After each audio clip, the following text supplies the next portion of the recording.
Hello everyone and welcome back again to Quick Helper. Today let me show you how to fix Facebook profile lock option.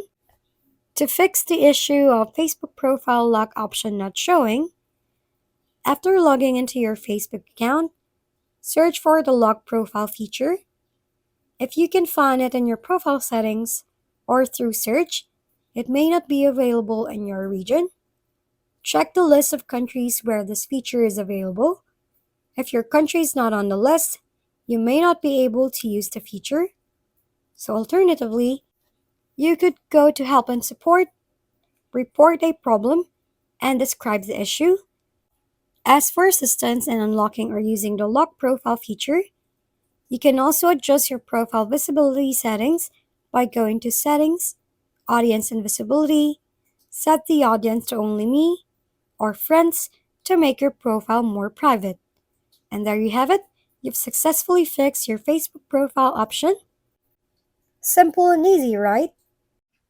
Thank you for watching. We hope this video helped you figure things out. If we've been helpful, kindly give us a thumbs up. And don't forget to hit the subscribe and bell button for more contents. For any questions and suggestions, comment down below.